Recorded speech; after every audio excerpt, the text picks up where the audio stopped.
今天要跟各位介绍的是我们施耐德的机械云。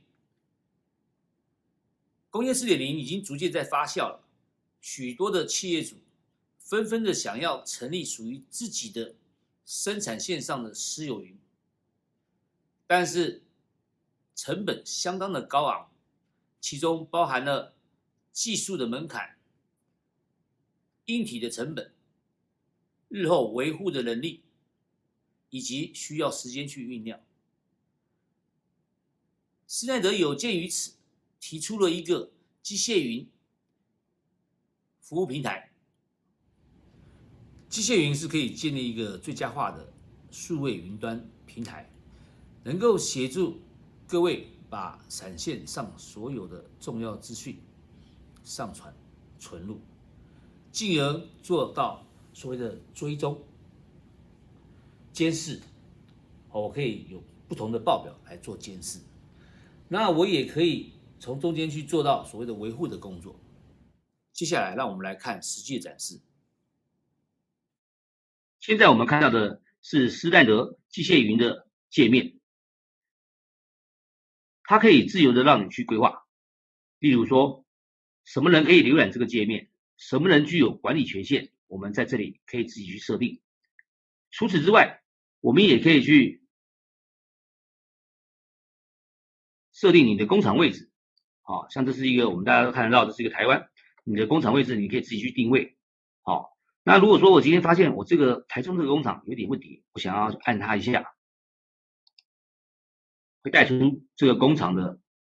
一个简要资讯。那我们点选它之后呢，可以看到这个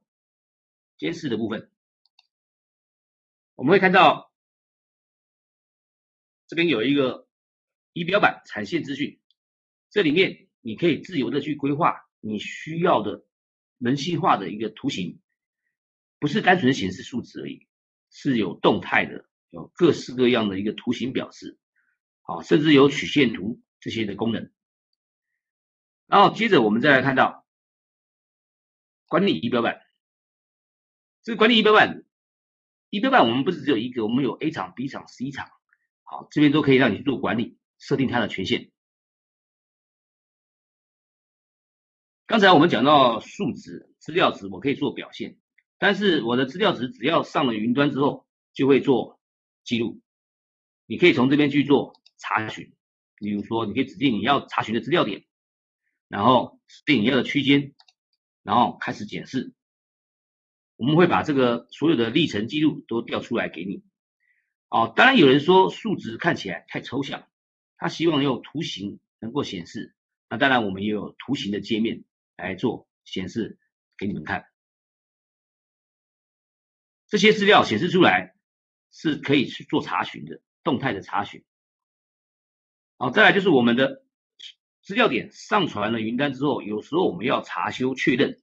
我们可以到这个地方来看到最后一个时候丢了什么这样的值上来。至于它的名称、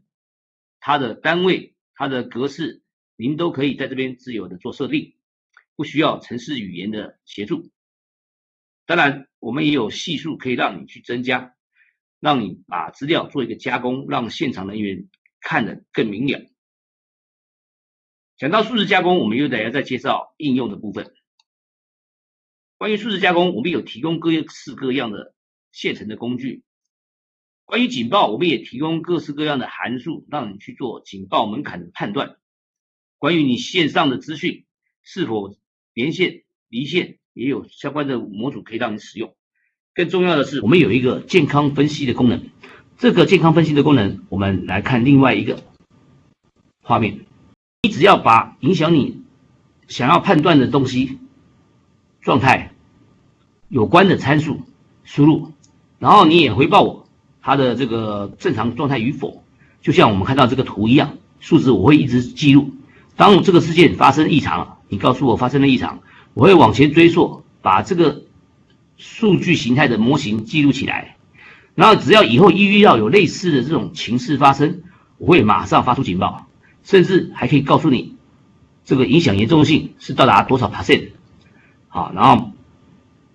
以上是我们对于施耐德机械云 Machine Advisor 的一个操作介绍。